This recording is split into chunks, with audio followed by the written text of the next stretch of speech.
Hey, Sarah. Thanks for joining us. Thanks for having me, Omar. I'm super excited to have you on the show today. How you feeling? I'm a little nervous. This is my first podcast and first time to share my story verbally, like spoken. Okay. I've blogged about it before, but never really talked about it. All right. Well, I am super excited that the debut for Sarah Mabry is going to be Mabry. Sorry. The debut for Sarah Mabry is going to be today on the SHAIR podcast. So here we go. All right. So folks, I just introduced her. But today we have Sarah Mabry joining us on the SHAIR podcast. Sarah is the wife of John Mabry, episode number 165 of the SHAIR podcast. And today we interview the other side of the story. Sarah joins us today to share with us what it was like to be the wife of an addict. That sound about right, Sarah? What it was like and what it is like. Oh, this is going to be great. This is ongoing. This is awesome. Better than I anticipated. All right. So before we dive into that, let's talk a little bit about you, Sarah. Let's talk a little bit about what your normal daily routine looks like.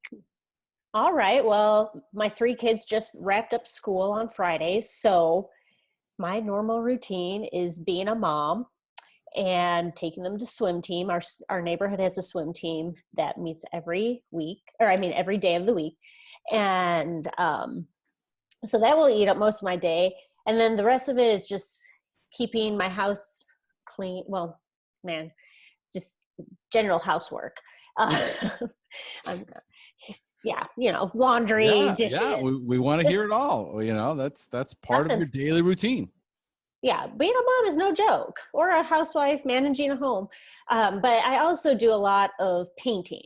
I have a little painting business, Simply Sarah Art and Decor, and that's just my way of my art therapy, my way of healing and being me, expressing myself, and also a way for me to give joy to others through my art. Beautiful, beautiful. So when we talk about painting, are we talking about like canvas, oil on canvas, or what kind of painting are we talking about? Well, business-wise, acrylic on canvas or acrylic on boards. A lot of people love the distressed barn wood right now. Yes. For my healing painting, everything in my house pretty much has been painted. My kitchen cabinets, the backsplash, walls. I've done all the artwork in my room. And that's one way that has led me to not allowing myself to fall into depression. Okay. All right. Okay. Well, I can go more into that, but I don't know if that's. We'll go into all of that, because that's part of the healing process that Yes. You discovered later on, after the fact. So tell us a little bit. I know that we just prayed before the interview. So, and I know that John and I prayed before we started our interview. So I know that's a very important element in your life and in your family's life. So one of my questions is always like, how do you maintain that spiritual condition, your connection on a daily basis with your higher power? So back to the painting, whenever I paint, I always put on worship music. That's my way to zone out, feed myself with truth, and just allow any negative emotions taking over me to dissipate. And so that's one way I fill myself with the higher power, but also with prayer, regular prayer, reading scripture, just picking out a Bible verse and then just repeating it. I don't have a ton of verses memorized or anything, but I have my to-go-to verses that I pull out whenever I need them. And then this might sound silly, but whatever, it's what I've done. I visualize God holding me, almost like I'm a little kid, just wrapping his arms around me.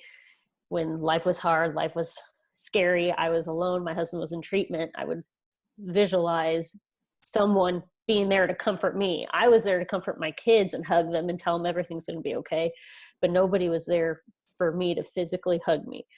So that's how I go about reaching my higher power.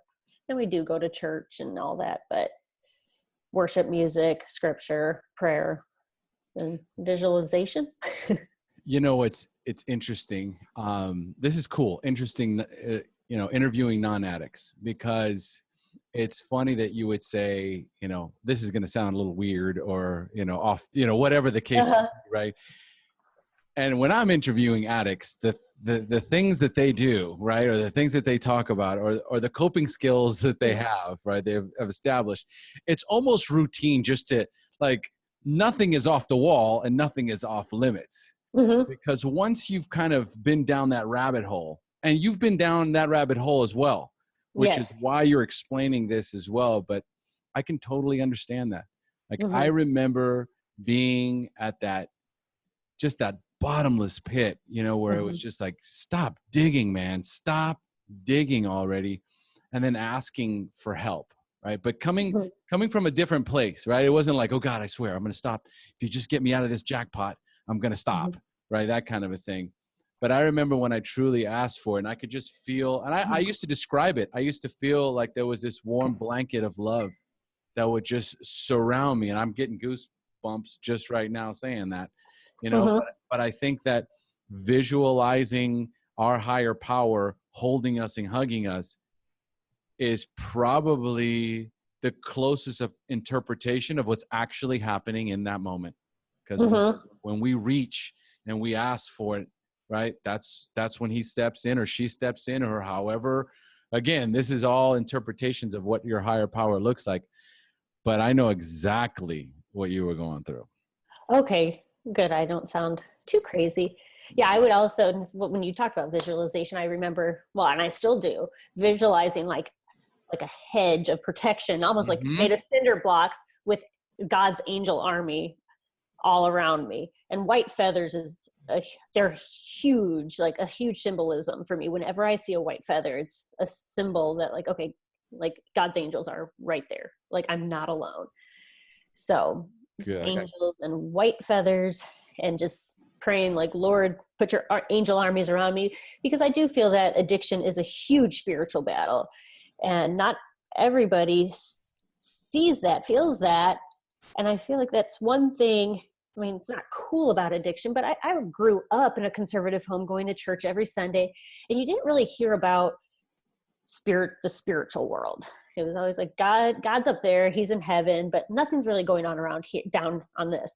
Addiction, I could feel the energy in my home, like attacking my family, and to be able to visualize and ask, like, okay, Lord, send your angel armies and protect this home, protect these walls, keep us safe, was huge. And growing up, I grew up in Chicago, but we live in Franklin, Tennessee right now, where we're in the Bible Belt, where there's a lot of Southern Baptists, so very clear cut what they believe and what they don't believe.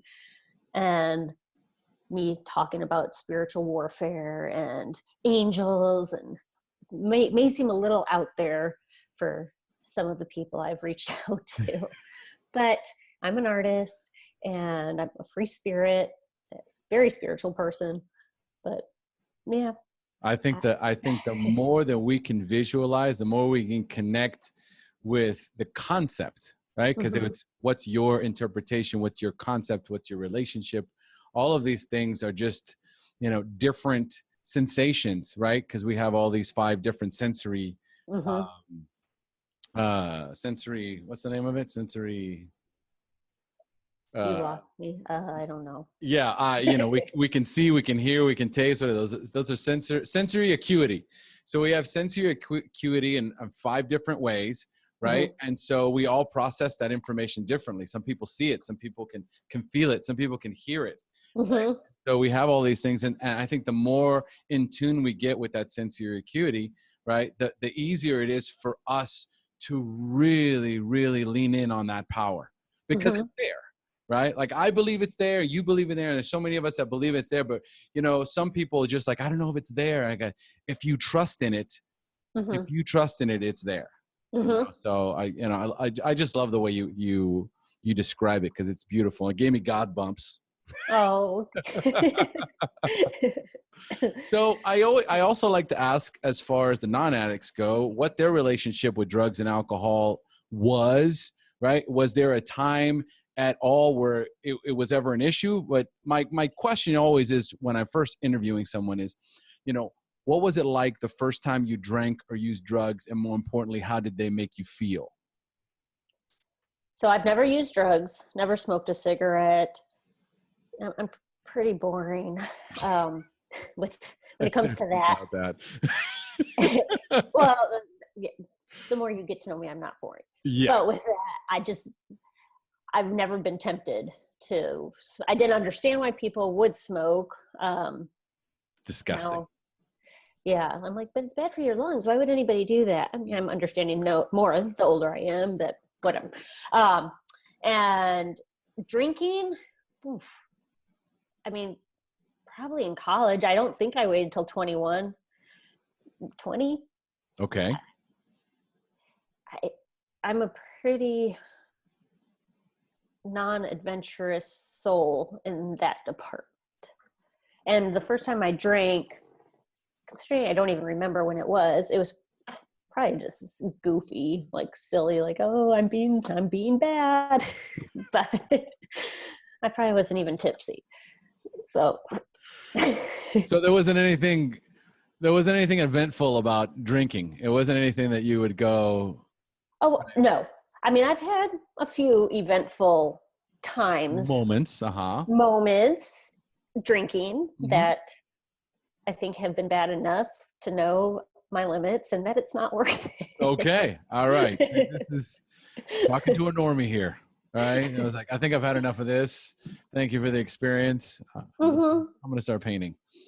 Yes. All right. Great. All right. Beautiful. All right. So then in that case, it's time to turn the show over to you. So at this particular time, Sarah, tell us what it was like, what your journey was like. What's the story you'd like to tell us about what it was like being the wife of an addict then and now? Okay. I'll start with my background. I mentioned it a little before. I was born into a pretty conservative family, and I was not exposed to alcoholism or drug addiction. Clueless. So we'll fast forward to when I met John. I met John in college. He was a fifth-year senior. I was a freshman.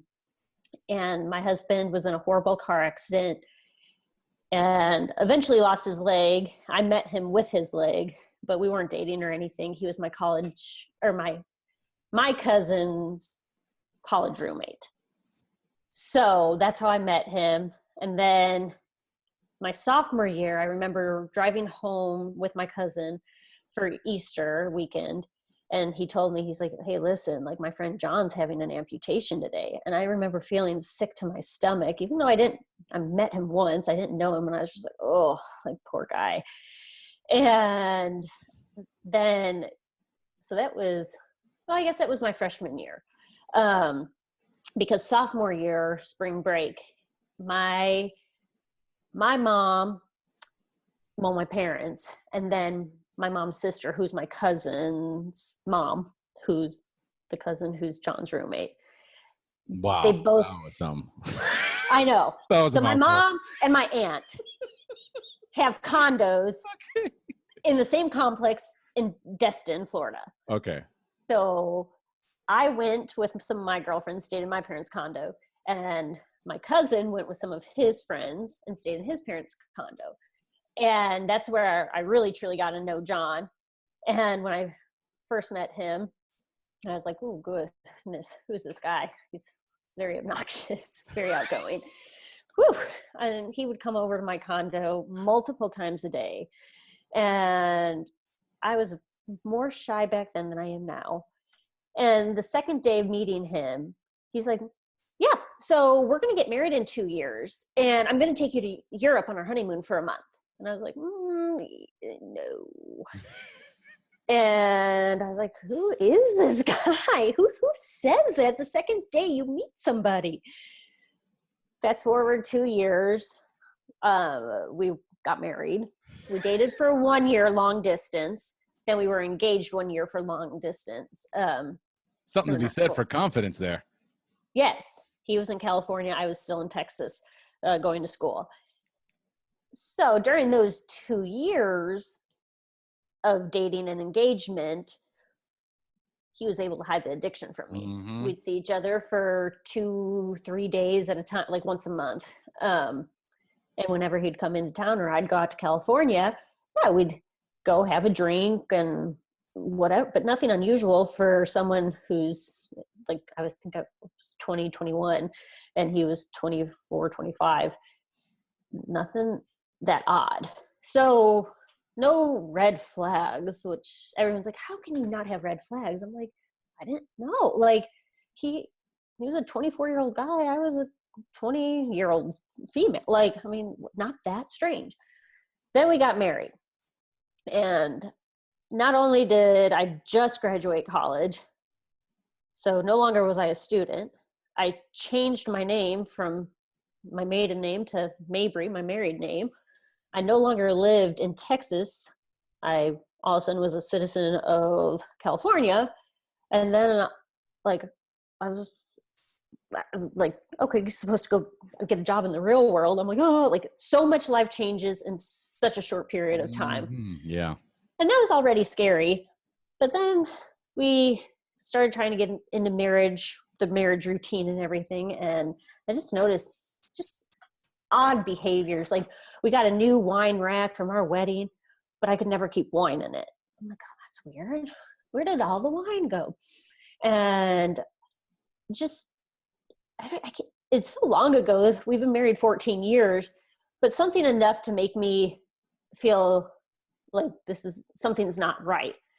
And I remember a year into our marriage, I had gone to his parents and said, hey, listen, something is not right. And I'm scared. This is not normal behavior. What should I do? And at that point, they chose not to accept the fact that their son was an addict. And they're like, oh, Sarah, you're so naive. It's totally normal. If people drink beer or what. And I'm like, no, it doesn't seem right. Yes, I know I'm more conservative. I'm not a big drinker, but something's off. Mm-hmm. So nothing really happened then, like nothing changed, and it just started getting worse and more frequent. And 2 years into marriage, he had quit his job, didn't tell me, moved up to Los Angeles to start being an extra on his cousin's TV show. And that's when I'm like, something's really, really off.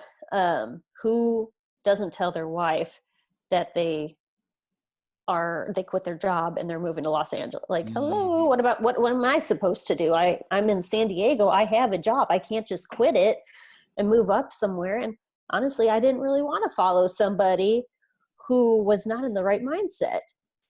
When there was stability in San Diego with my job and I had my home and all that. So I flew home to my parents and I'm like, I don't know what to do. Like we're in this marriage for 2 years. I already like got a hard time because I got married at age 22 and people, oh, you're too young to get married. I'm like, I feel like I'm a very mature 22-year-old. I know I love this guy and I want to spend my life with him, not knowing that he was an addict. And I will never forget my dad looking at me. He's like, you need to do everything that you possibly can to save your marriage before you make the decision to leave. Because I never want you to walk away from a marriage regretting, if only I did that, or if only I did this. And he's like, so as much as you don't want to go to Los Angeles, I'm going to recommend that you do what you need to do for your marriage and pack up your bags and go be with your husband. So packed up our San Diego condo, moved up to Los Angeles, and I was not greeted very warmly because he was very, very sick into addiction while up there. But I'm like, no, my dad's right. Like, I know I would be absolutely crushed if I walked away from my marriage, period. But knowing that I did not do everything I knew I could possibly do. So we ended up in LA. My husband did some acting work. I taught at a preschool, and it actually turned out to be 3 fun years. And I had made a lot of friends. I loved my job, and John got some acting work, but Super bad. yeah, super bad. Yeah. It's famous one line. I won't say it on here. I know. I just had to throw it in there because I know it drives you nuts. I'm like, how are we going to show our kids? One day, somebody's going to tell them that you were in Superbad. Oh God! That's And so funny. what age do you tell your kids? Yeah. The word he said. Yeah. Yeah, whatever. We'll worry about that. Yeah. I can only worry about today right now. Yeah, absolutely. So, yes, although it was fun, I had friends, I made the best of it.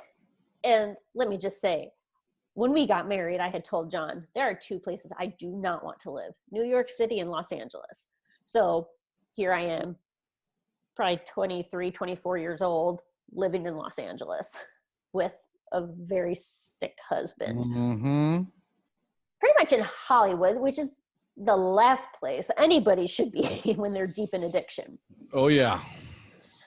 So there were very, very scary times, moments I couldn't wake him up in bed, moments that I didn't know where he was, moments where I didn't know if he was intoxicated, driving, and still being pretty naive on this newlywed journey, married to an addict, when I did not know what addiction truly was or alcoholism truly was.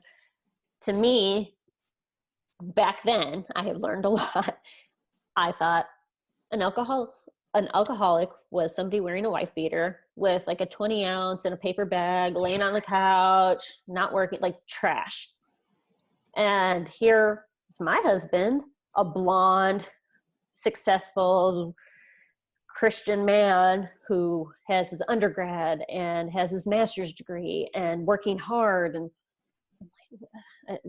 I was so confused. I'm like, I don't get what's going on. But I remember going to Malibu and sitting on the beach with one of my teacher friends and telling her kind of what's going on. And I'm like, I don't know.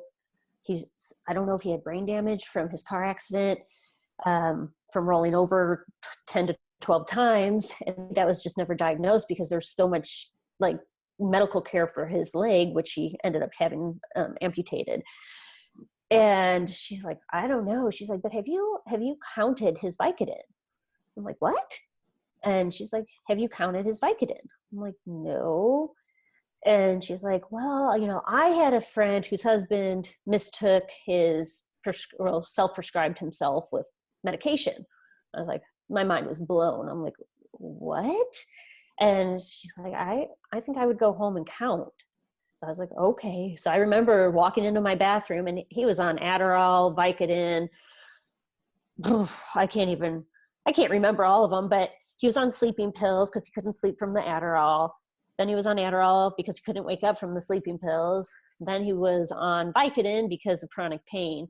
And I think like he was on 13 medications. And I'm like, there is nothing healthy if somebody is on that many medications. Correct. For the same part of the body. Mm-hmm. So I'm like, something seems off there. So I started counting his Vicodin and I realized, whoa, like those were disappearing really quick. And Adderall, gone like in no time. So I brought it up to him and he finally admitted that when he was in college, his doctor had written a prescription and had him validate, like, is this the right milligram or whatever dosage for this? And he goes, John said yes, but it was 3 times too many per day.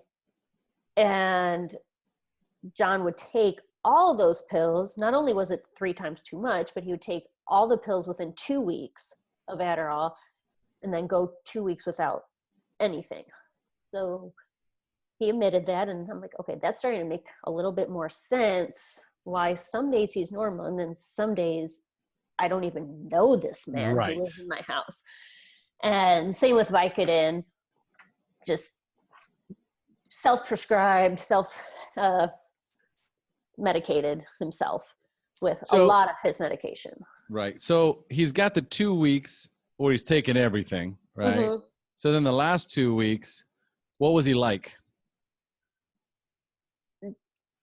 It was so long ago, I can't even remember which ones were worse. I don't know if it was worse when he was medicated, and were those the weeks he couldn't get out of bed? That makes sense if he couldn't get out of bed if he took all those pills. So he was either groggy and out of it, or Yes. he was probably jonesing and angry and jittery and Yes. irritable, restless and discontent. Yes. Okay. Yes. And, part of me was like, oh, that's probably just his personality. He's forgetful. He forgot his phone and then I started realizing there was a pattern. Mm-hmm, and I'm like, I don't think he is that forgetful, because some days he remembers everything and then other times not so much. Well, real quick, because you said there was sometimes when he was normal Mm-hmm. and sometimes when he was out of it, right? Mm-hmm. So let's classify what you mean by normal, because I can't imagine somebody that's taking all those pills, right? Mm-hmm. What normal's got to look like? That's a good question. And I'm sure my normal was skewed at that point. Okay, yeah. But normal would be getting out of bed at a reasonable time, not sleeping until 11 when I'm getting up going to work every day. Normal was helping out around the house. And I remember things were so bad that I was so excited when he took the trash out. I was like, oh my God, he took the trash out. Like, this is amazing. Wow. And all he had to do was walk down the hallway and put it down the trash chute. Like, we weren't talking about bringing it down to the street level or anything. So that was the healthy John. Then there was a sick John that just would manipulate and twist like anything, like, oh, you're not paying the bills. Well, if you don't pay the bills, then I guess we won't have power. And I'm like, I'm the one working. I'm going to night school. I'm being a nanny. I'm being like, what? Huh? And how is this my fault? And I'll never forget one morning we had our first child out there, and I was a teacher, and I took my son to a co-op at my school, and John had crutched out because he doesn't use his leg. He doesn't sleep with his legs, so sometimes he uses crutches. And he's like, as I'm getting ready to go to school, pack my son's lunch, pack my lunch, get the car seat, when you live in a condo, you have to have strollers in your apartment. So John crutches on. He's like, okay, yeah, I'll take some oatmeal. I'm like, huh? He's like, yeah, like, can I get some oatmeal, please? I'm like, I've been up. I got our baby up. I fed the baby. I changed the baby. I'm trying to get to work, and you want me to fix you oatmeal? And then he's like, you know what? Fine. You know what? That's the last time I'm going to get up and try to help you around here. And there were so many of those type of situations where I'm like, am I going crazy? What? I'm supposed to fix you breakfast even though I'm the one taking our toddler to school? Huh? So that kind of stuff kept happening. And once again, I did not know about addiction. We went to therapy, marriage therapy, since we were married. And I remember going into counseling sessions and saying, hey, this is what's going on. I can't keep alcohol in my house. Alcohol keeps disappearing. I don't trust him. There's things that concern me. And they're like, oh, well, it's active communication. You guys just need to work on communication. That's all it is. I didn't know my husband was an addict until the 8th or 9th year of our marriage. So this had been going on for 8 or 9 years. And here I'm going to Christian marriage therapists, and they're telling me, Sarah, you need to just work on trusting him. Just trust him. Like, and John, just don't drink as much. And still, that baffles my mind that we could sit there, tell them what's going on, and nobody even directed us towards any kind of help for addiction or alcoholism. And it wasn't until we moved here to Tennessee that somebody mentioned that, but I won't enter the Tennessee. I'll go back to LA. So we were out in LA. Things were rough, to put it nicely. To say the least. To say the least. And his brother, who struggled with cocaine, was living in New York. And because it was not something his family talked about, they thought it would be best for Matt, my brother-in-law, to move out to Los Angeles because at least it's sunshine, there's sunshine there and there's family. And so he moved out to Beverly Hills, which was 8 miles away from where we were living. And drugs got the best of him too. In December 2008, we get a phone call from his work saying that he didn't show up. And we're like, okay, that's very odd. He's very responsible and everything. So my husband's like, I'm going to go over to his apartment. Somebody said his car is there and his bedroom door is shut, but like he's not answering or anything. And I remember thinking, this does not sound good. I'm going to come with you, John. And he's like, no, you just stay here. And I'm like, no, I think we should go with, we being my 1-year-old son and myself, with John. So we loaded up and we drove over the hill over to Beverly Hills and parked. And when it wasn't an apartment, it was a house he rented with a bunch of people, and they each rented a bedroom. And we went to the first roommate's room and we're like, hey, have you seen Matt? He's like, no, we had a Christmas party here on Friday and he was here, but I haven't seen him since. And we're like, okay. So then we climbed some more stairs and we were in the family room.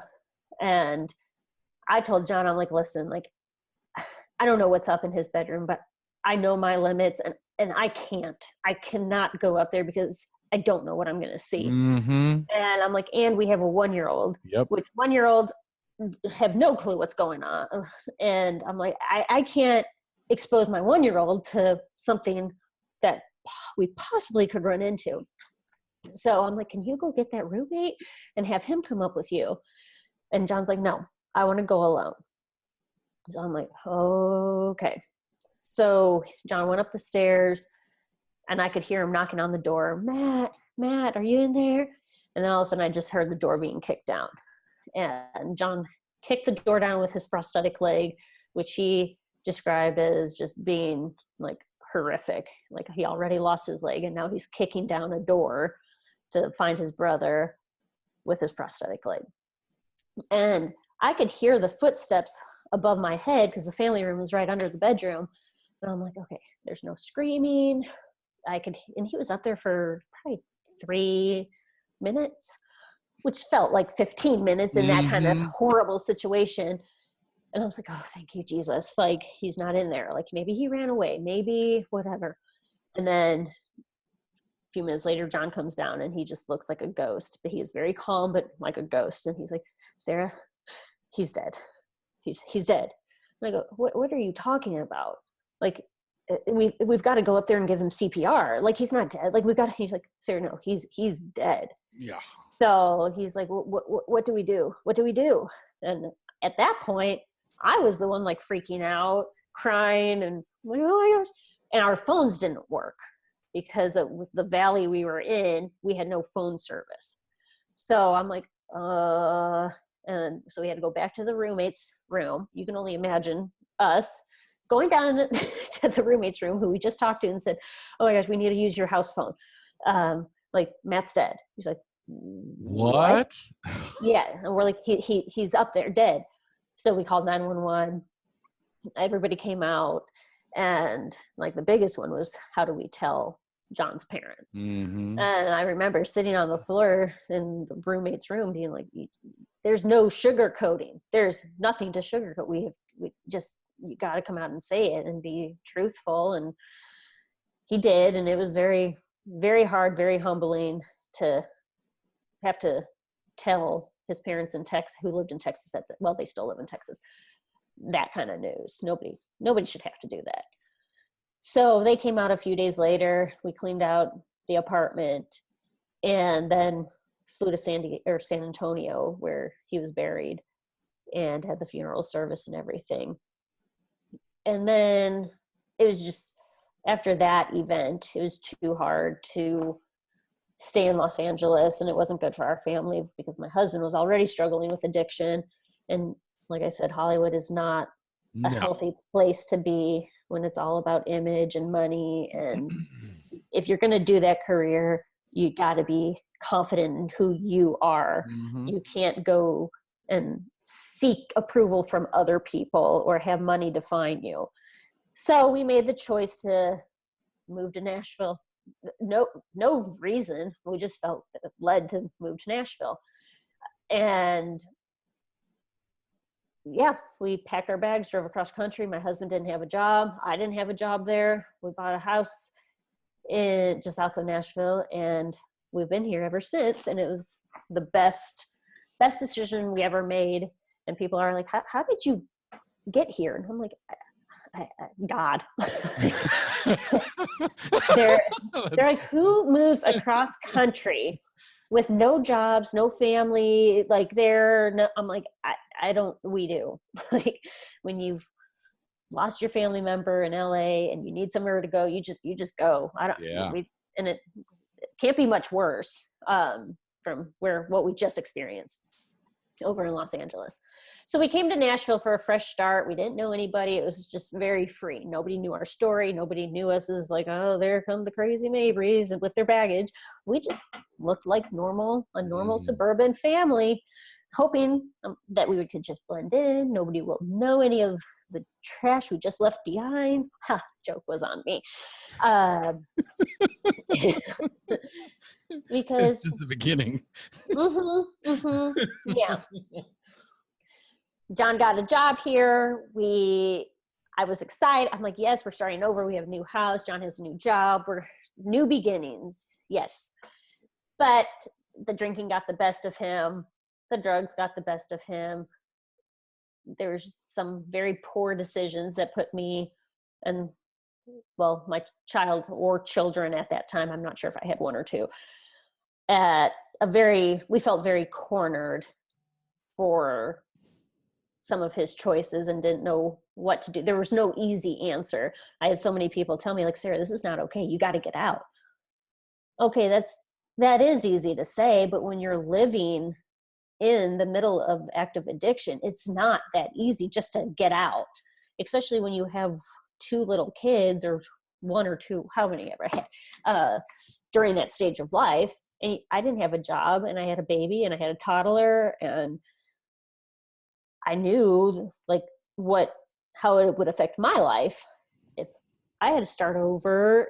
It's not that easy. Pulling my family apart and everything. So come July 2011, my husband was fired from one of his jobs here. I don't know if he talked about the Dave Ramsey firing. It's absolutely. Financial. Yeah. Okay. It's a Christian financial company located in Franklin, Tennessee. And he was fired for inappropriate behavior. And by Dave Ramsey. By Dave Ramsey himself. Yeah, that was a great story. And that just absolutely broke my heart. When I got that phone call, it was a Wednesday morning. My kids were in the bath, and he was calling me, and I'm like, oh, he's probably calling to check in, say good morning, because he seemed perfectly fine when he went to work. And then I was getting this phone call. Little did I know earlier that morning that I was going to be getting this phone call.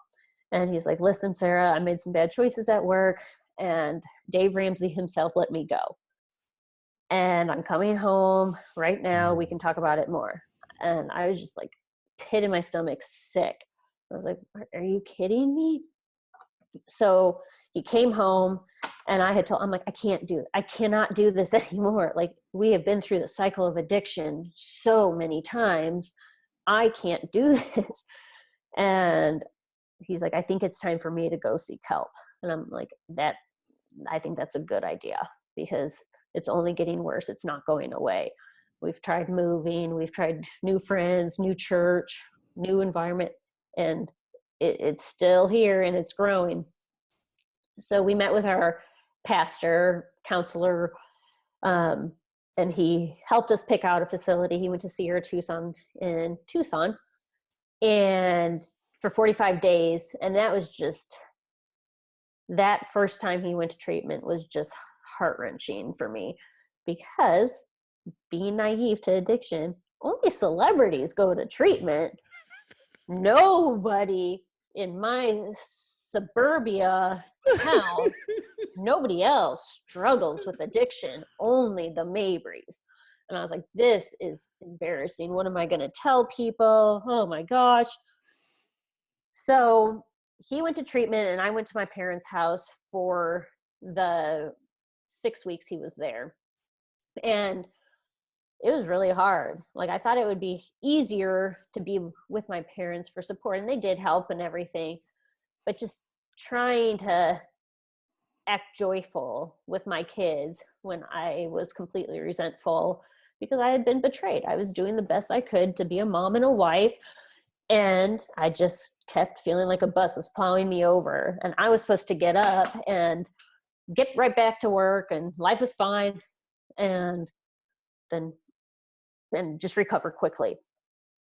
But it's not that easy when you have a baby screaming and you're nursing, and then you have a toddler getting into everything, and they're clueless to know that daddy's even gone, and they knew daddy was gone because they were acting up and weren't listening to me and everything. And yeah,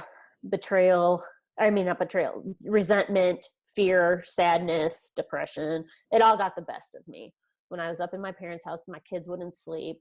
And then John, when he could call, which I missed half his calls, but when he could call, was, oh yeah, I had this kind of massage today. I had that kind of massage yesterday. And tomorrow I have this kind of massage, and we have a swim party and a talent show tonight. And did I mention that the chef from that show is the main chef here? And yeah, I'm going to go to the gym later. And I'm like, are you kidding me? I have not slept the whole time because I am trying to raise 2 kids up at my parents' house. Like, this is so unfair. Like, I felt like you were a bird, a seagull that came into my house, crapped all over the place, and then flew off. And now you're getting all this like treatment and nap time and massages. And I'm trying to scramble, hiding from neighbors so I don't have to tell the truth. I'm trying to pay the bills that you used to pay. I'm trying to hold down the fort when I'm not even home. I'm at my parents' house trying to manage our house in Tennessee, making sure the lawn's mowed and everything, with a screaming baby and a crazy toddler. Like, this is ridiculous. When do I get to go to treatment? Nice. I want to go away. Mm-hmm. So he got out of treatment that first time, and the first time was like really scary because it was new. And I was thinking, I'm like, okay, like he's fixed. And we pulled out the big guns. Bye-bye addiction. Joke's on me again. He started drinking less than a week when he got out.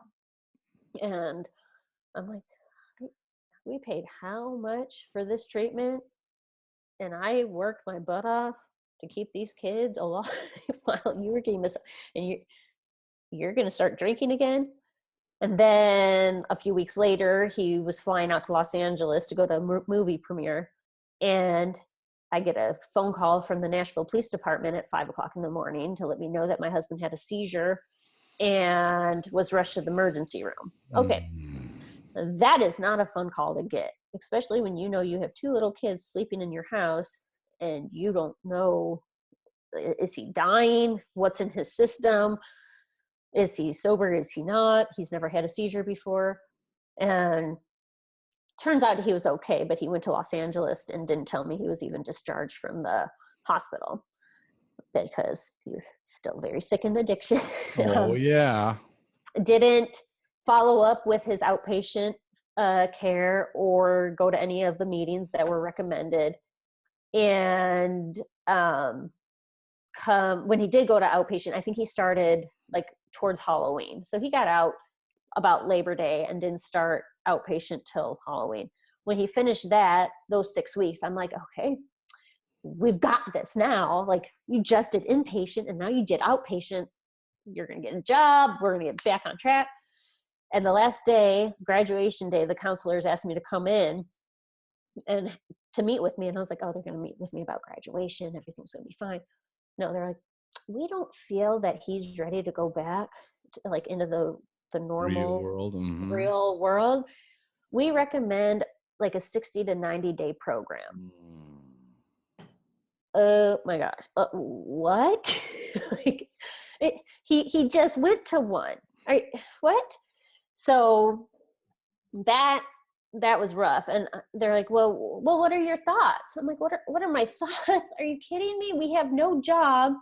I'm working my butt off to raise a baby and a toddler.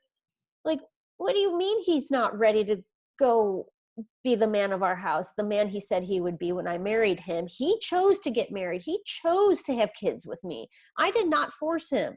What do you mean you're going to send him away again? So sure enough, like a few days later, he went to treatment. I know he was saying, oh, I won't go right away. I'll go after Christmas. Both of our boys' birthdays are in December too. So we have 2 birthdays, and then Christmas Eve, Christmas, New Year's, all that. And I'm like, no, I don't think you should. I think you need to go right now. And he's like, huh? He's like, no, I can't miss the boys' birthdays or Christmas. No. And I'm like, no, but John, like, let's look at it. If this were cancer or another aggressive disease, we wouldn't put off that kind of treatment for 3 weeks. We would get you in as fast as possible. Why are we treating addiction any different than another disease? Addiction too will kill you. So he's like, okay.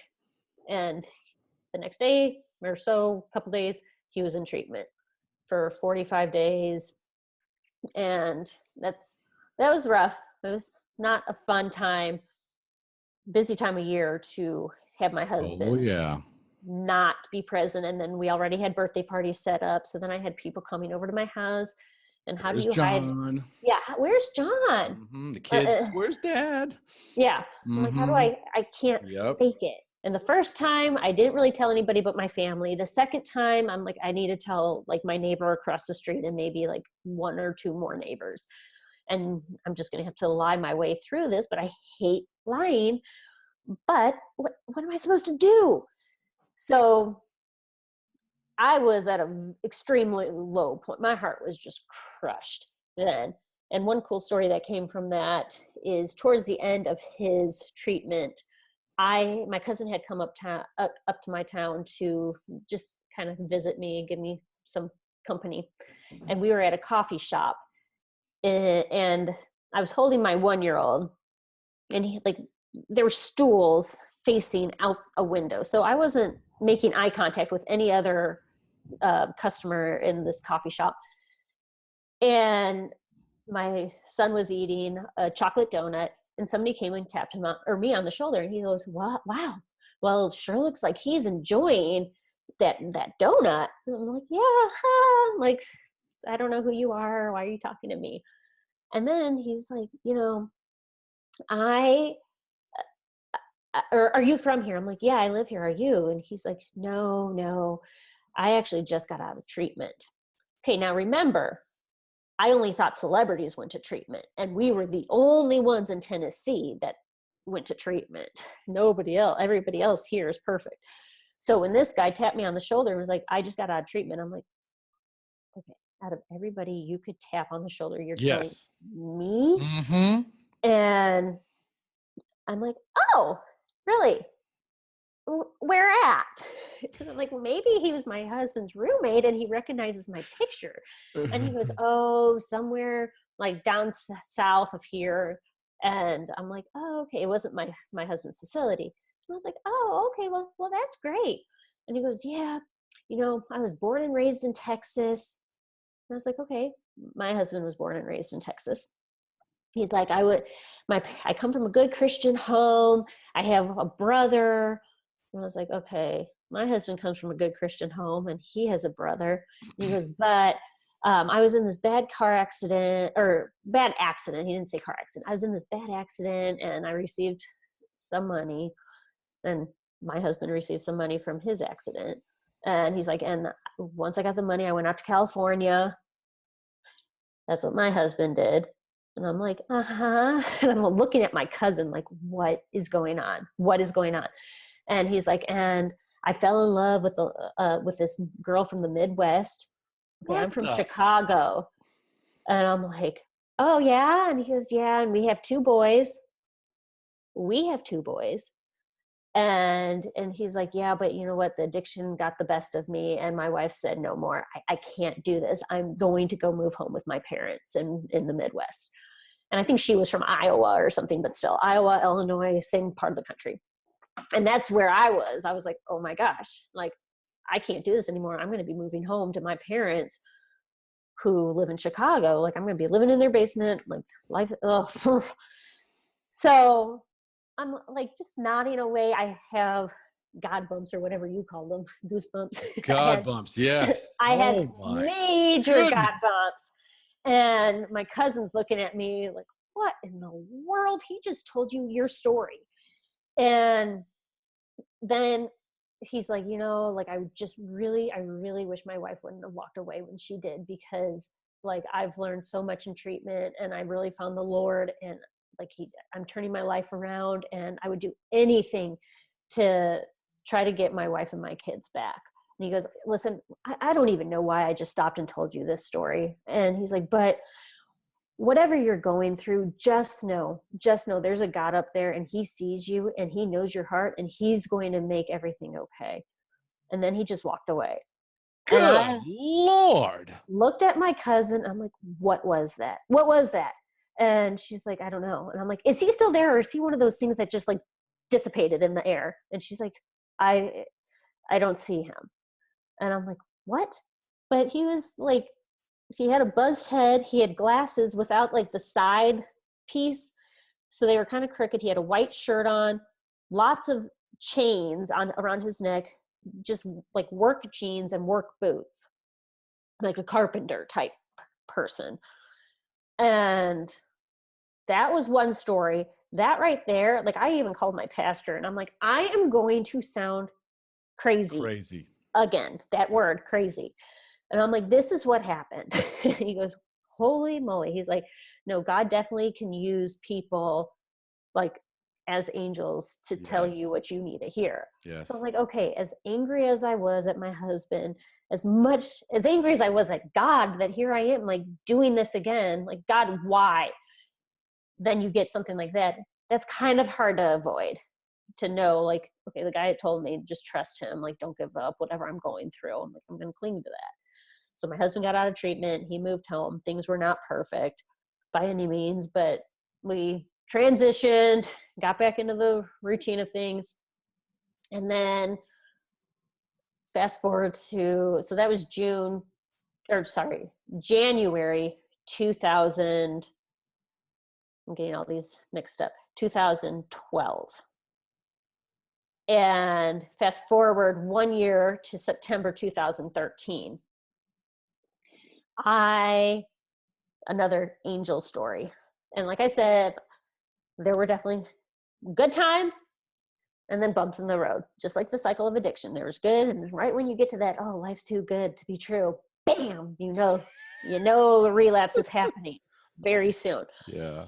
And in early September, I remember going to my bathroom and washing my hands. And here I am going to sound crazy. But it happened. I'm not denying it. People can think what they want. I don't care.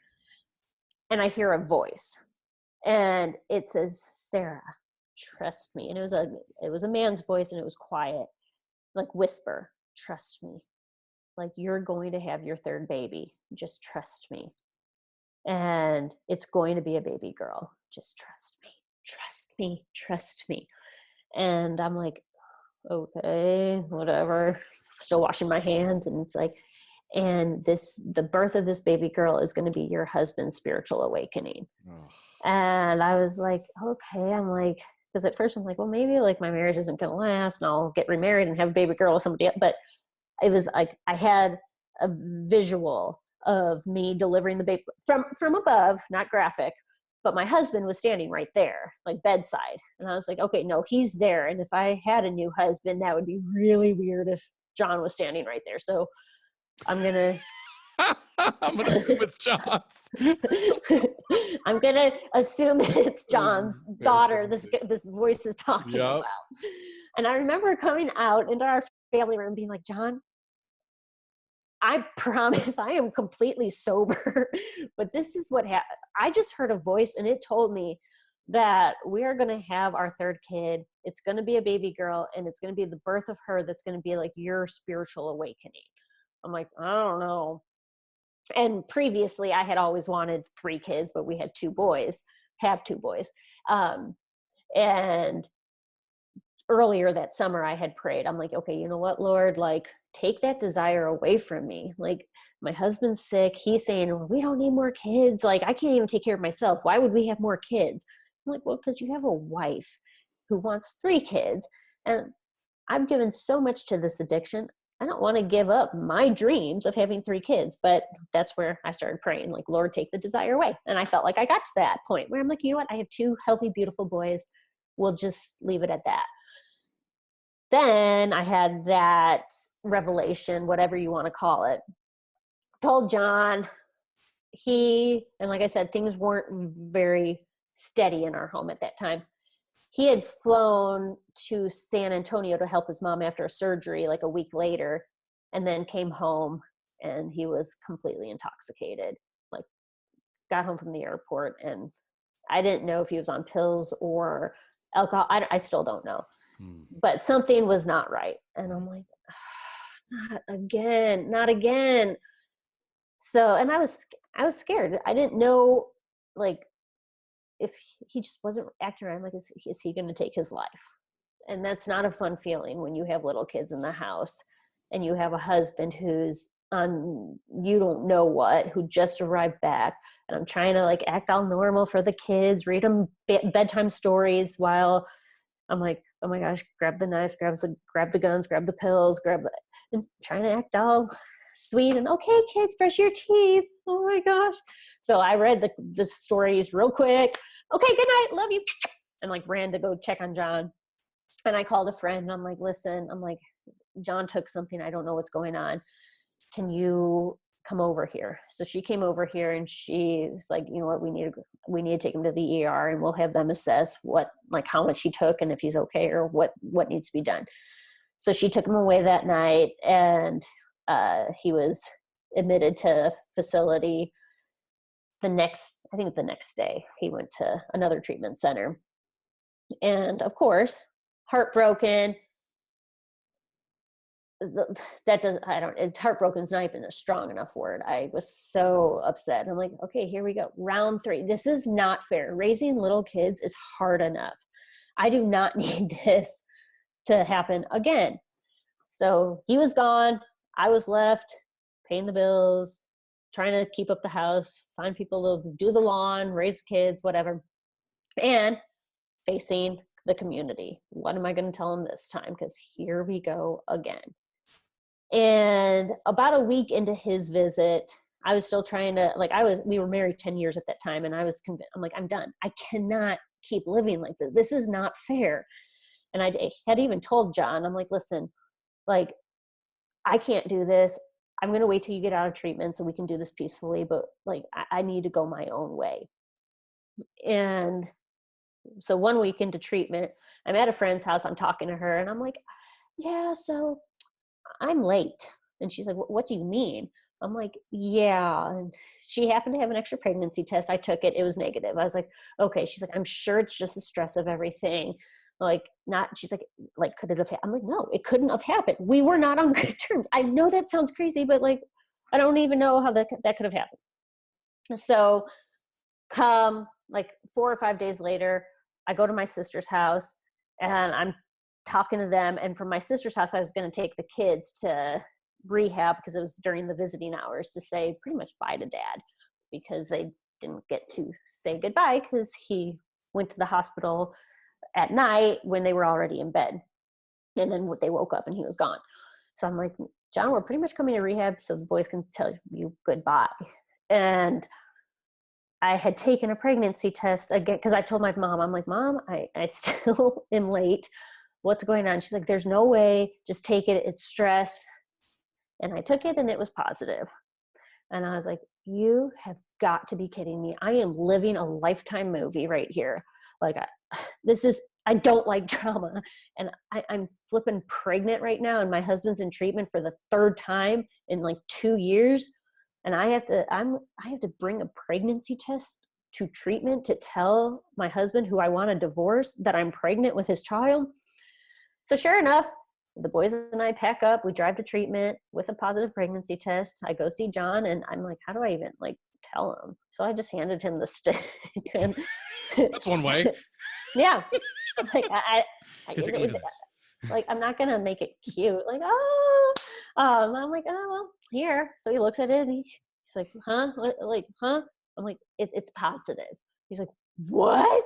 And he was all joyful and everything. I'm like, are you forgetting that you're in treatment, that I'm mad at you, and we're having a baby in this mess? So he handled it great. And he was excited and everything. He's told me everything's going to be okay. And of course, I'm just heartbroken at this time. I'm like, this is not how I should be finding out that I'm pregnant. Like, it should be a joyous moment. I should not be handing my husband a positive pregnancy test in a treatment center. Yes. So, like, this is not how I envision. This is not how they do it in movies. Totally a Hallmark movie. Absolutely. Yeah. The after school special. Totally. Right. Hot mess special. So he gets out of treatment. I knew this time around, the 3rd time, I'm like, I cannot have him move right back in. We did that 2 times, and there needs to be that transition period, because I worked 45 days to create a new normal, and then to have somebody come, you don't even know what version of that person's going to come right back into your house. So he went to a halfway house, and I think that's probably the best thing that happened, because it was like trailers with holes in the floor. And for this white, spoiled, sorry, John, husband who has a very nice, clean house, to have to go live in a trailer with holes and mold and like everything, I think was a very big wake-up call to go from Hollywood to, oh my gosh, I'm living in a trailer. Yep. Wow. And then I was pregnant the whole time he was gone, whatever. And it hit me. I'm like, oh my gosh, that revelation. And I'm like, I was told I'm going to get my 3rd kid. I'm like, that is crazy. So in January, we went to find out the gender. John had come with me. And I'm like, if it's even a baby girl, like, that's just going to be weird. They told me it was a baby girl. And I was like, no way. So, I was clinging on to hope, because that's all I could do. And I'm like, you know what? This sucks. My husband lives in the treatment center. I am pregnant. But the Lord told me, someone told me, I don't know if it was an angel, the Lord, whatever, a voice told me that I'm going to get my 3rd child. It's going to be a baby girl, and the birth of her is going to be my husband's spiritual awakening to free him from his past. So I was like, okay, bring it, God. So she was born actually 4 years ago tomorrow, May 22nd, 2014. Oh, wow. Yeah. And John was present. He was healthy, like sober. It was wonderful, because my boy's birth, he was not at his healthiest point. And that was definitely a gift to be able to have a child with a sober husband present. And yes, from that point on, we have had some bumps in the road, and it hasn't been perfect, but that's truly when I saw my husband fight addiction like I've never seen him fight before. It was always like, oh, you're overreacting, or the manipulation, like it's your fault, or if you think I drink too much, it's only because you don't drink. But he was like owning it. He started going to AA regularly. He got a sponsor. He was doing step work. And I was like, wow, like this is pretty cool. And life was really good. Like he didn't, I can't even remember. I don't think he had a job, but I was so broken down. I'm like, I don't care. Like, I don't even care if you have a job. Like, we'll live off savings. Just stay sober. Just stay sober, and the job will come. So we started blogging, and it's still up. It's not we haven't blogged recently, but it's mabryliving.com. And we started just doing funny blogs together because we found that was super healing for our marriage. Like, it's something we actually enjoyed doing together. And as silly as it sounds, like, we would dress up like groundhogs and do skits. We would dress, I mean, you name it, we probably have dressed up like that. Face paint, costume, wigs. And then we would blog about it and talk about addiction and everything. But a lot of people didn't understand. I get it. It was weird. But it's what we needed to save this marriage, because we were both like, we don't even know what to do with this mess. And we got a pretty good following, and I've met a lot of people from that. And I started my own, a lot of wives of addicts reached out. And so I started my own little private Facebook page called Valley Girls for wives of addicts, so we can have support for one another online, because it's hard for us to get to Al-Anon meetings when we have kids, and sometimes our husbands don't have jobs. So to pay a sitter, it's not always that easy to make our recovery possible if it means going to those kind of meetings. So I started a support group for wives of addicts. So that was cool. That came from blogging. And then come October 15? Yeah. October 2015, my husband had chronic pain from his amputation and chose to take a lot of pills unannounced to me. And that morning he woke up, he was going to work, everything was fine. Then he was going to go to his prosthetist to have them look at his leg. I was not worried at all. Life was good. Life was easy. Then I get a call from the doctor's office, from the secretary, saying, "Hey, John's not acting right. We think you need to come and pick him up." I'm like, what are you talking about? I just saw him this morning. He was going to work and then to the doctor appointment. Yeah, none of us feel that it's safe to allow him to get in a car. And I'm like, this can't possibly be happening. Like, God told me that the birth of Sawyer, our daughter, was going to be his spiritual awakening. Like, we're going to be freed completely. So I went and got John, and I've never seen him so bad. Like, he couldn't talk. He was mumbling. His hair was all over the place. He was like gorging on potato chips, which he doesn't even eat like that, and potato chips falling all over the floor. And I had a baby on my hip, and I was holding my toddler's hand, and I was like, what is going on? I'm fine. I'm like, you're not fine. Took him to the ER, and I honestly thought he was going to die, because I had no idea what he took, and I have never seen him so intoxicated with whatever he was on.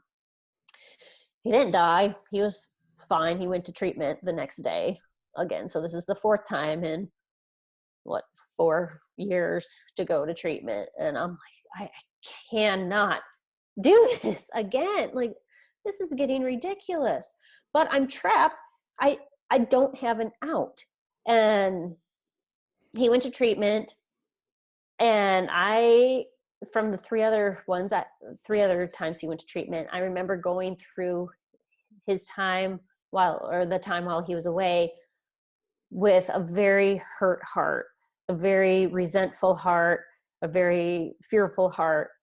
And that reflected who I was as a person, but also reflected who I was as a mother to my children. And I'm like, that's not a choice. Like, I've got to go about this one differently. And I remember, I think that's one of your questions. Am I hopping ahead? No, yeah, that's fine. That's fine. Okay. That's fine. Okay. I remember thinking, okay, you know what? This time I am not going to let addiction rob me of my joy. Like, it has robbed enough from me. And I'm going to design a life that I love. And I'm going to seek out joy every single day, no matter what I have to do. It might be looking for rainbows. It might be looking for white feathers, something as simple as that. Or it might be planning a dinner with my friends, or setting up a movie night with my kids, whatever. I'm going to make memories with my children with a grateful, like joyful heart. And addiction cannot take that from me. And that was really my big aha moment. And from that, I started blogging more on our mabryliving.com blog. I'm not plugging it. I'm just saying it. It sounds like it's an advertisement. It's not. I'm gonna display it on the show notes anyway. So. Oh, that's fine. And people still read it, and I still get people reaching out to me because not many people in my situation talk about it because correct. It's a very, very odd and uncomfortable situation to share. But in my head, I'm like, you know what? Either I'm going to lose my marriage and help somebody else who's been in my shoes that can't talk about it, or my marriage is going to heal because we're talking about it. I'm like, either way, like I'm going to share it. So every day I would blog, and that was very therapeutic to just talk about what I was doing that day, what signs of joy I saw, what kinds of hope I saw, and the comments, the community that was reaching out to me. It was the first time that I decided to treat it like the disease that it truly is, rather than just him making bad choices. And people were bringing me food. People were helping with childcare. People were mowing my lawns. People were sending me cards, like Starbucks gift cards. Go treat yourself to a coffee. What can we do for you? And I'm like, this is amazing. Like, I should not have to walk this road alone. Correct. And for so long, we were so scared of what people would think of us. And I'm like, you know what? You can think what you want, but who's to say that you're not going to have addiction somewhere in your life one day? So why not be the guinea pig and put myself out there and treat it like a disease? Because like I said, if it was cancer or any kind of other family crisis, community would come together and help. And that's exactly what happened by blogging and sharing the truth. And then one of the ones I decided to blog about was changing my home environment. I'm an artist, a decorator, and I love that. And I'm like, you know what? I need new energy in here. So I started painting my family room. But then once I painted my family room, I'm like, oh, the kitchen needs some work too. And now it's pretty much my whole house has been painted. No joke. But I've realized whenever those moments would sneak up on me, because my heart was broken. It was not easy. It wasn't like, oh, I'm going to be joyful. I'm going to be happy. No, that was a choice every single day I made. And it was hard. My heart was absolutely crushed, broken. I felt depleted. But every time I started feeling that yucky anxiety, fear coming back in, I would pick up a paintbrush and I would just start painting. Whatever, if it was canvas, if it was a wall, I'm like, I don't even care. Like, put on the worship music, lit truth, like just pour into my home, fill my soul with all sorts of positive, like words and everything, and just start painting. And before I knew it, it started, we have a package, he might ring the doorbell. It started just alleviating any anxiety, fear. And before I'm like, oh, I'm totally like zoned out of that. And I'm happy and I'm singing along and I'm painting. I'm like, this is like magic. I'm like, this is great. So then because I realized that connection of art therapy, painting, like I could turn this into a business and start painting for others. And that could be a way of me pouring my emotions, my healing, my recovery into like a custom piece of artwork, and knowing that I listened to it while like listening to God's word and blessing somebody else's life with a piece of art that I made to help me in my healing. So it's kind of cool how it's come in a full circle, how my art has now turned into a huge part of my healing. I've always liked art, but I didn't realize how much I needed it. And that's kind of where we are now. John's been sober 2.5 years, and he is working for actually the addiction campuses where he went to one of their facilities this last time, and he's doing podcast. And well, we know all about Don. We know all about John. okay, This is all about you. So okay, well, I'll get back to me. So he's been doing great. Enough about him. Like you said, yes, enough about him. Yeah, 14 years of him. That is correct. Yeah, 14 it's all about Sarah. It's time for me. I'm just kidding. Which that's a big part, like to be able to take care of me. And for so long, it was hard with little kids and being kind of a single parent during those periods to take care of me. Like even just going to the restroom, there is no privacy. But to take care of myself now, to have a sober husband where I feel like I can get out or go out with girlfriends, go paint, whatever. It felt selfish for a long time. Now I'm used to it. Now I'm like, no, I need this. I need to go take a nap. I need to go paint. I need to do this because that is what I need for recovery, for healing, to be my best self. And yeah, it definitely felt odd at the beginning to put myself before others. But I remember people telling me it's like the oxygen mask on the airplane. Yes. You put it on you before you put it on your children. And you can't constantly give yourself to the children and not take care of yourself. I'm like, oh, that makes a lot of sense. So I'm kind of in that stage of life now, and kind of like, you know what, John, if you want to go relapse, if you want to go make those choices, that's fine. But I'm going to do my art, and I'm going to raise my kids, our kids, and I'm going to like make fun times and seek joy and happiness and whatever else. I'm going to live my life. I am not going to let addiction steal that from me. I've done that. I've done everything to try to fix addiction. I can't do anything. And now it's time to focus on me and finding who Sarah is again. Well, I have a ton of questions. Okay. Because this is exactly what a lot of my listeners want to hear, right? There's this 14-year journey of ups and downs and ups and downs and downs, you know, that are just monumental, and you lose yourself. You get lost in someone else's disease. And so one of the first things that kind of popped to mind as you were going along with your journey is probably somewhere in the beginning, right? Somewhere in the beginning where the red flags started to pop up, like the 13 different types of meds that you found in the medicine cabinet, the severe mood swings, the inability to live in reality, you know, for someone to, it just doesn't make any sense. And there's a lot of this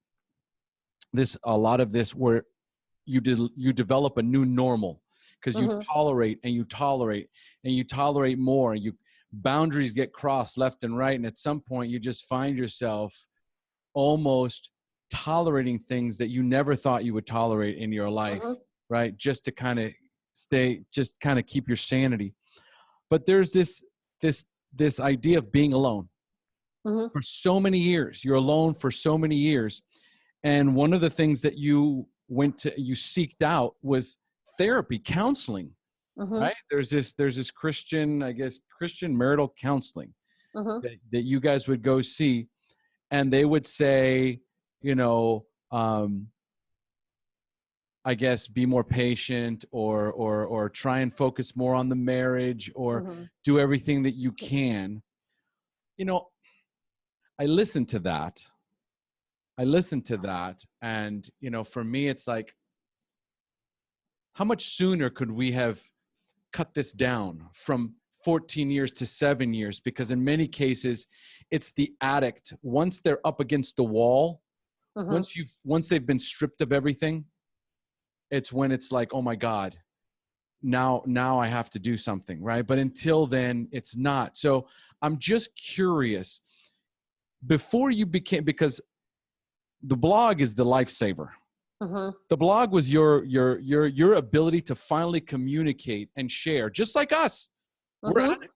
We get to go to meetings and share about what's going on in our lives, and then we get to go to treatment on and it's not even a treatment; it's a resort, right? Where we're getting, where we get all this support and we get an opportunity to share. And meanwhile, you're at home.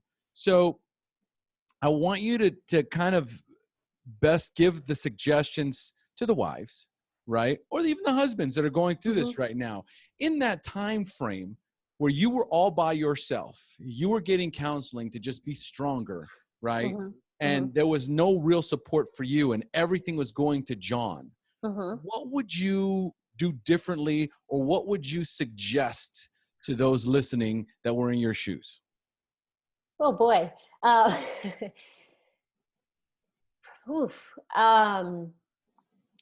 Probably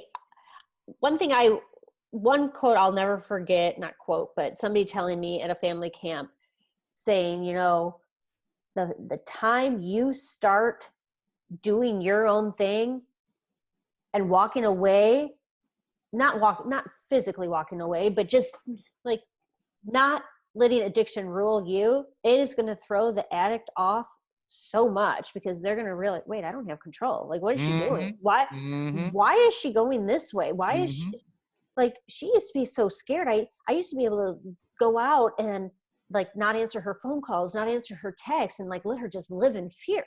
What do you mean she doesn't care? And like, she's going out with her own girlfriends and like going on a vacation with whatever it is. I've noticed that, and I wish I would have known that earlier, to like take charge of my own healing, my own recovery, and like let him or her, whoever it is, do their thing. You do your thing, rather than constantly like living in fear and feeding into it. And not that we even mean to enable it. And I have met true enablers where it's like, oh, well, he's not that bad, or, oh, he'll be fine. Just give him some sunshine. Like, I feel like I gave tough love, like, stop it. Like, this is not okay. But like you said, boundaries still kept getting crossed. And I've made it very clear that what is not okay, what's okay.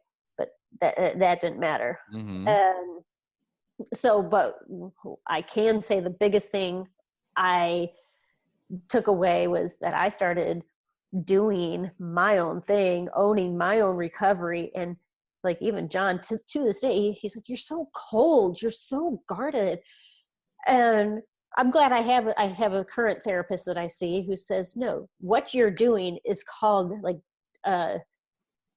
disconnected. Is that right? Disconnected love, loving with distance and stuff. And she's like, that's exactly what you. It's detaching with love. Yes, detached love. Yes.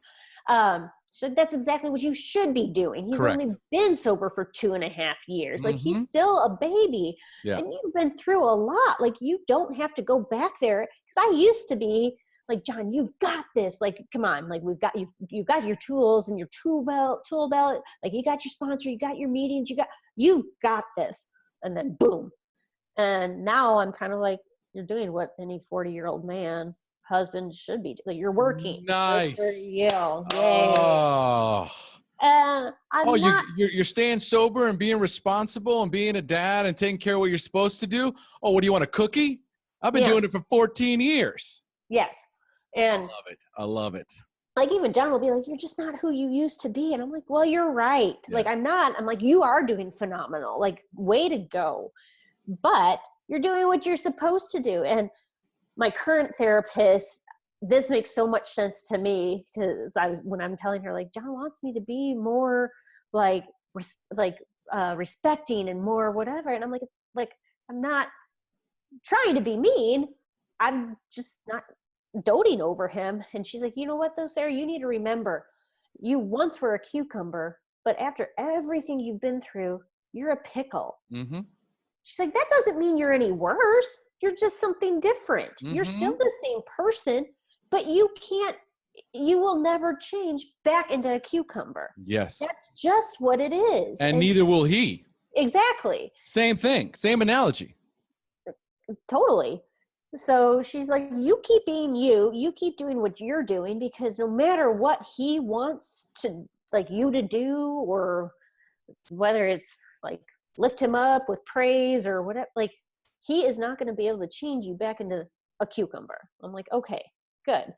And that's my biggest thing, because I've noticed that I'm like, John truly did start getting sober when I stopped living in fear of the addiction and just marching to the beat of my own drum.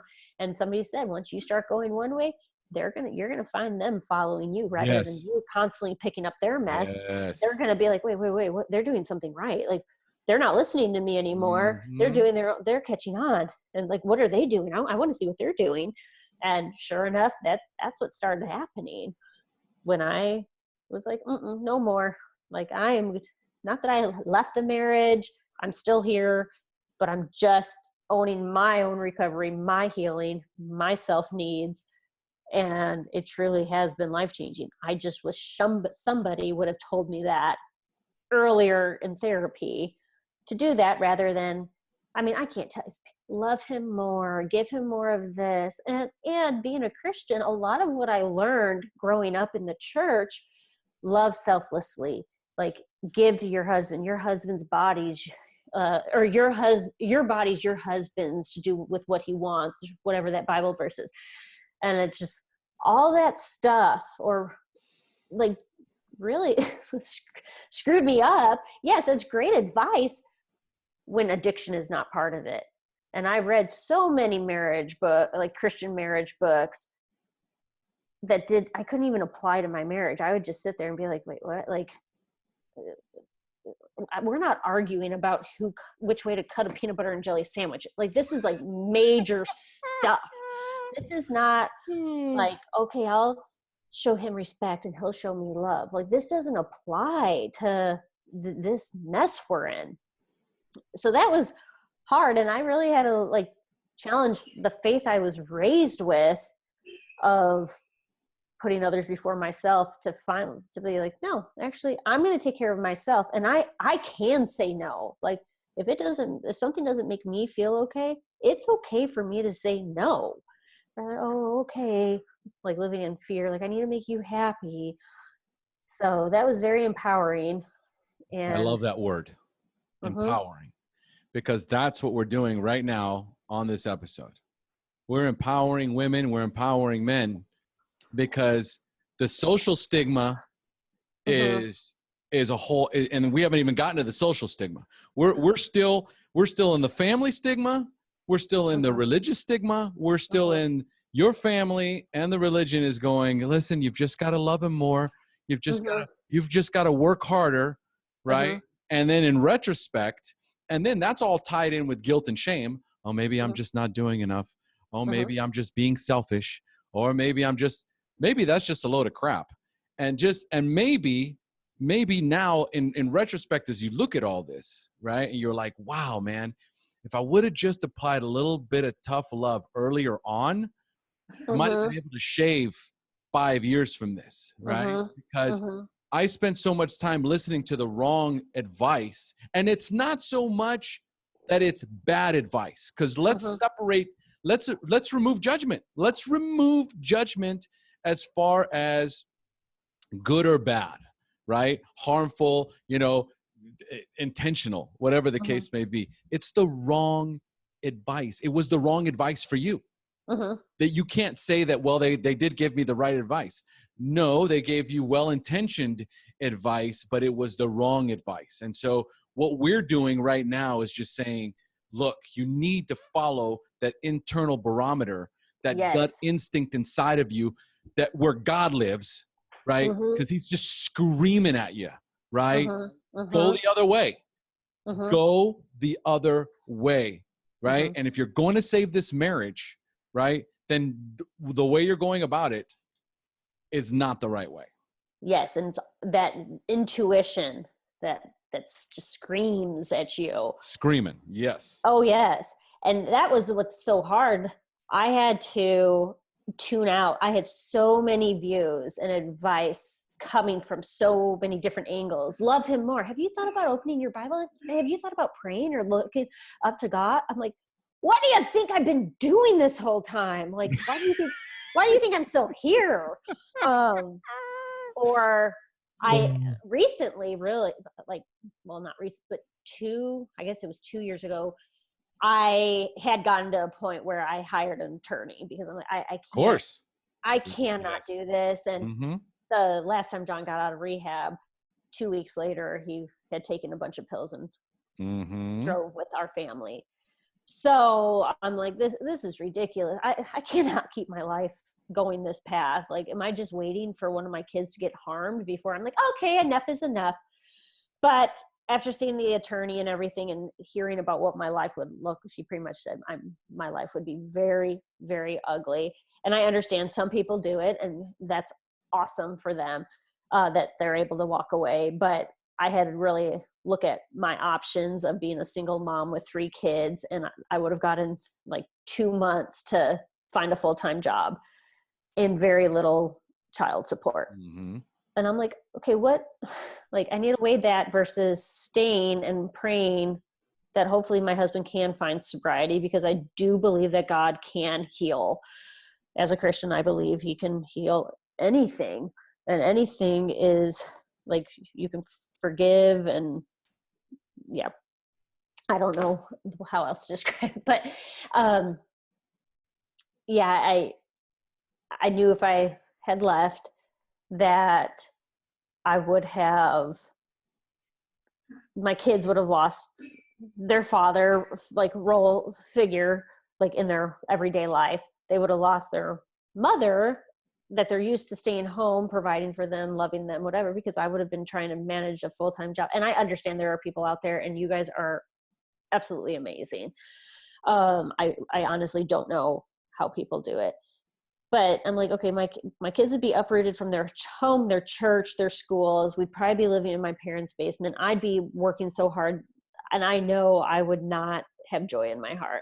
I would not do it with grace. I would be completely depleted with anything, because I'd go straight to work, then run to baseball practice. And I'm like, that's not fair and that's not good for me. It's not good for my kids. So I made the choice to stay and just pray that we can both heal in both our journeys. And I don't know what the future holds. I can only live one day at a time, and trying to release that fear and just be present. Well, I can say this, and I speaking to God, right? Speaking to the idea and the concept of God, I start every episode with that question. What does that higher power look like? What does that what does your relationship look like, right? And we both have a very strong spiritual connection, right? It looks very different for both of us, right? But we have a power greater than ourselves that we look to, right, for support. That higher power is with you. It's with your children. It's with John. It's with me. It's with everyone, right? Right. The only element that is missing, right, when you wonder where God is when there is no willingness for change.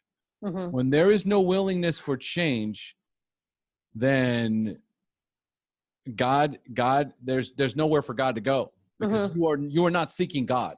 You're living in self-centered fear, acting on your own volition, void of a spiritual connection. And so if you're living with someone like that and you're trying to connect with God for them, it's impossible. So that's where I love where your relationship with God, it allowed you to connect and create independence, right? So you created this independence, like, you know what? God help me, but it's time for me to make moves, take care of myself, take care of my children, put them first, and let John fend for himself, right? And let the chips fall where they may. But for right now, if this is the decision I'm going to make, then I have to fill my cup. I have to make sure that I'm coming from a place of strength, because for so long I've been coming from a place of weakness. Exactly. And that's it. Rebuilding my strength right now because I was very, very weak. And I'm like, I can't take on anything else. So just to keep empowering myself, keep being a fighter and fighting for my happiness, I feel much stronger than I was 2.5 years ago. I love it. I love it. So this is great. This is exactly what I wanted to discuss. And this is exactly what our listeners, that's the question they ask. What should I do? What should I don't know what to do. I'm so lost. I'm so trapped. I'm so conflicted. I'm so confused. This goes on and on and on. And when you tell them, because I've said this before, I said the best thing you can do is become the strongest version of yourself. And what you did was start a blog, start sharing in your community. So there was the social part that we haven't even gone into, but we don't need to go. This is a 3-hour episode. But you know, but you know, there was so much of you as like, what would the neighbors think? And I can't tell anyone, and I can't say anything. And then what you found out was like, why didn't I say something sooner? Look at all the support that I'm just getting, because like you say, God sends his legions of angels to you. He sent that guy to you in the restaurant, you know, where your son's eating a donut, right? And all of a sudden it's like, this is not a coincidence. This has to be God working in my life, and he's trying to tell me something, right? And so the message is very clear that if you want to stay in the relationship or leave the relationship or be a single mom or not be a single mom, or whatever decision you make, you need to come from a place of strength first. And so you have to surround yourself with the right people. You have to share as much as you can. You have to connect with people that have been through your journey. You need a support team. I mean, Absolutely. why is it that it's just the addict that gets to go and get massages for 60 days and I got to figure it out all by myself? Like, how does that even remotely make any kind of sense, you know? And I, you know, one more thing before we go into the closing questions, you know, I'll just say this, you know, it's like you say a lot about, well, I needed to start the blog and I needed to talk to people and I needed to start doing my own thing and I needed to start painting. How about I deserve it? How about I deserve to communicate with other people? How about I deserve to paint? How about I deserve, right, all the attention and all the love and all the support that I not only gave, but we provided for John. Like, I think that when I come from that place too of deserving. It's a great word. Good point. And I think that is that's a word that's missing, because it's like, I should have this. I need this, right? What about me? And it should just be about, you know what? I deserve so much. I deserve so much. And it's time for me to start living in my truth. And once I start pouring that amount of love that I was pouring into somebody else back into me, I become an entirely different person. I show up different for John. I show up different for my children. I show up different for my community. I show up different for everybody, right? And I show up as the person that people can count on and can lean on, right? And that's where the game changer is. And unfortunately, you know, John's got to get used to it. We just had this talk last week. Yep. I'm like, how I put it, I'm like, you know what? You were married to an innocent, sweet girl that absolutely loved you. And I'm like, she still absolutely loves you. And she is still pretty innocent. I mean, you've taught me a lot. Yeah. But, and I still am sweet and I still believe in you and us, but I'm a warrior. I'm like, that's the term. I'm ready to fight. Like, I'm not a little girl anymore. I feel like I'm like kind of like Wonder Woman. I'm like, get used to it, because she's not going. Like, I have from all these hard trials, I've only become stronger and stronger and stronger. And I'm like, sorry, like, you're going to have to learn to live like this new version of me, because I sure have had to relearn to love you over and over and over and over again. Time to relearn to love this new version of your wife. I love warrior. it. Yes, yes. Well, once you take over that warrior role, right? It's time for me to do for me what I was doing for you. Mm-hmm. Period. End of story. Right. Mm-hmm. And watch out. Don't get my lasso to come out. So I said that. I said, maybe I need to go get a Wonder Woman costume with my lasso. Yeah, but he might like that too much. Oh yeah, good point. I'll just stick with some moo or something. The visuals is good enough. We can use the metaphor. All right, so Sarah, let's start winding down. This has been an amazing interview. Thank you so much. It's been just a wealth of knowledge and inspiration. It's exactly what many of our listeners are just, they're going to love it. They're going to eat it up. Okay, I hope so. Yes. Yeah. I have no doubt. I've done this a couple times and I know they will. Okay. So, first of all, you kind of alluded to it a little bit, or you did spell it out for us, but just for the closing questions, tell us, briefly, what was that aha moment that turned your life around? The fourth time my husband went to treatment within 5 years.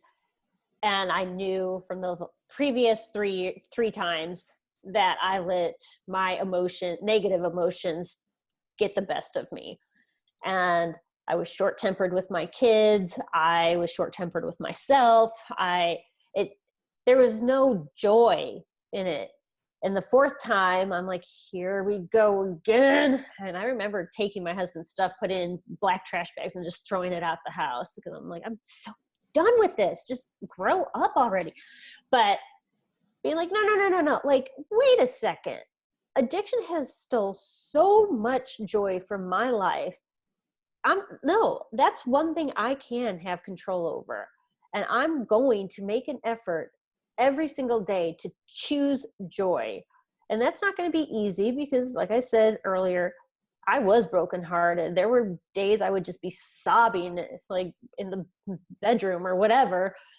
And it wasn't easy, but I'd be like, okay, go get a paintbrush. Just like, go get a paintbrush. Or, okay, go pray. Like, I would pray, like, Lord, send me a sign. Like, I need a sign today to know that you're with me. And it truly did work. Like I said, I would see a rainbow or a white feather, or I'd find a piece of like a coin on the sidewalk, or like just whatever it was. I'm like, okay, thanks God. Like, I know that was from you.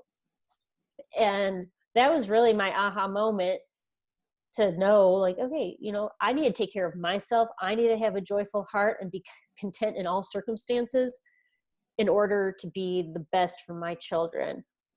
And they deserve a happy mother, a healthy mother to take care of them, because they're innocent. They did nothing to deserve daddy being gone and mommy having absolutely zero patience for them. And yeah, that was my aha moment. It's a Wonder Woman moment. I love it. I love it. So what literature, and please tell us, once again, tell us the URL to your blog, and what books would you recommend to the wives and the husbands of the addicts that you read, right, to help you get through your moments? I really didn't read too many books about addiction or recovering from being a spouse.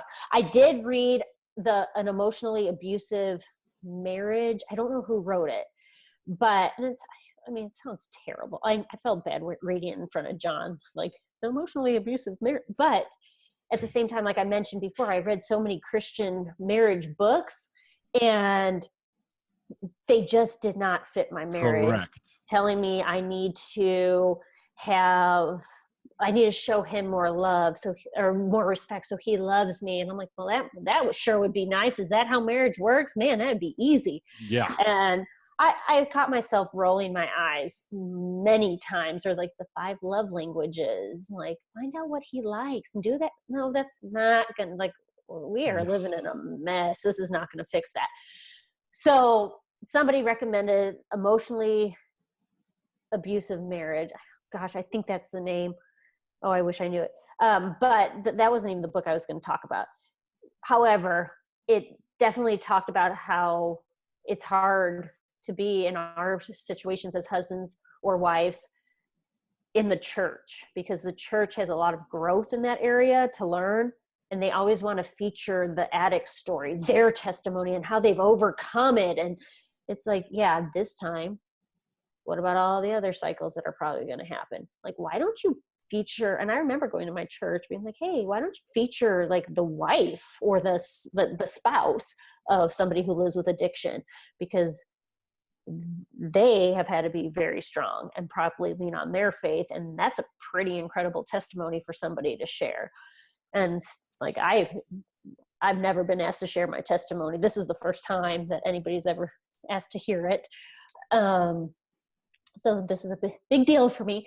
But this book that really spoke to me it's a novel, a fictional novel by Francine Rivers called Redemption. Wait, oh my gosh, now I'm pulling a blank. Redeeming Love. Okay. And it's like Victorian era. And it's based on the book of the Bible, Hosea, I believe.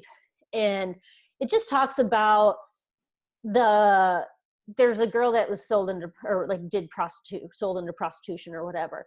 And there was a guy that came along and could see her pure soul, not the brokenness. And she was so broken. And she's like, no, don't love me. Like, you don't want this. Like, I'm broken. I'm worthless. And he's like, no, I believe in you. Like, I see who you are, right, and I'm going to love you. And through the whole book, although it wasn't a Bible story, it kind of modeled Christ's love for us, and how no matter what we do, he still sees the beauty in us. He still loves. He still believes in us and forgives us and everything. And that just really stuck with me, although it was about prostitution and I'm talking about addiction. It just really gave me the strength, like, you know what, like what John is doing is not okay and it's not right, but it's not my place to judge. Like, I'm going to challenge myself to love him like God loves us. And like, there is something hurting inside of him just as much as there was something hurting inside that girl in the book. And it's not fair for me to judge and like, yeah, you're right, you're worthless. I'm like, that's not going to help that person any if I am negative towards them. But if I love them along the way, it doesn't mean I have to agree with what they're doing. Correct. But to love them, to believe in them, to pray for them. And in the end of the story, he kept pursuing her. And then finally she came to him and he's like, you know what? Like, I am not going to name you or call you the name that you went by. And I think she went by Angel or went by Sarah, one of the two. Those were her two names. And he's like, you're not that person to me. You're the person that God created. And I'm going to call you, I think, ironically, he's like, I'm going to call you Sarah. And that has nothing to, I mean, it just happened that it's my name. But I was like, wow. And I'm like, that's so cool, because it's like you have to separate that person's soul from the disease of addiction and know that they're true. Like, chances are they're truly a good person who happens to be very sick. And that book really made me see addiction in a different light, rather than, oh, you're just trouble, like, stay away from you, but to just keep loving. So I'm loving looking big. Yeah, so I'm looking this up too, just to be clear. So it's Francine Rivers, Redeeming Love. Is that what it was? Yes. It's like one of the best top-selling books. Okay, there it is. Okay, Francine Rivers, Redeeming Love. There it is. And then the other one was Emotionally Destructive Relationships by Leslie Vernick. Okay. And that just helped me really, it was very validating to like, oh my gosh, somebody gets me. Somebody hears me. Somebody else has been down this road. And I'm not crazy. And the name of your blog is? Mabry Living, MaBryliving.com. Perfect. Okay. And the blog post that I really started, like we did a bunch of blogs previously that are funny, like when John was sober and everything. But the one that I started the day he went to treatment was called Hello, My Name is Sarah, and I'm a wife of an addict. I love it. I love it. Okay. And then from there on, we'll be up my journey. Yeah, I'm going to have that listed too. Okay, great. Okay. All right, so 2 more questions. Okay. Sarah, what is the best suggestion you have ever received? Be content in all circumstances and seek joy. I love it. That is beautiful. And if you could give our listeners only one suggestion, or it doesn't have to be just one suggestion, but what is if you could give our listeners, if you could give our listeners only one suggestion, what would that be? But you can give them us more than one. Find the warrior within you, the one that, like you said, like wants to fight for his own needs rather than constantly giving selflessly. Build yourself back up and find something that brings you joy. Mine was painting. Others might be singing or working out, whatever. But find something that when those dark, deep, yucky emotions start taking over you and you feel that you can go and quickly turn to before they get to a level where they've overtaken you and you're on the floor shaking, or not that I've been there. But yes, I have. But have something that you're passionate about, that your go-to thing to distract you from letting those dark emotions take over your soul. Beautiful. Absolutely perfect, right? Become the truest, most authentic version of yourself. Unleash the warrior within. Man, you made that sound good. Yes. One movie, I know you didn't ask me about movies. Bring it. But War Room, phenomenal. Like, talk about a warrior. The main character had marital issues and the husband was hiding. I don't think it was addiction based. I honestly don't remember. He lost his job and everything. And she just owned it like a warrior, and she prayed over her house and she's like, demons, you get out. You're not welcome here. Like, Jesus Christ lives in this home. And that really was an empowering movie. I have heard about War Room. And I'd completely forgotten about it. So this is what I would call an HP moment. I am watching that next. You should. We own it now, because whenever I started getting down, she made a prayer room, and she would just, like in the movie, she had like Post-it notes everywhere, and she would just sit in that room and like pray without ceasing. And I was like, yeah, you go, girl. Like, you show those demons who's boss. You're messing with the wrong family. And that was a good, every once in a while I'll still pull that out if I'm feeling down. Oh, that's next. War Room, everyone. War Room, suggested by Sarah. And I'll probably watch it before this episode goes live, and I'll talk about it in the intro. So I'll put that on the notes here. Okay. Sarah, this has been an absolutely amazing interview. Thank you so much. Oh, thank you. I did it. Woo!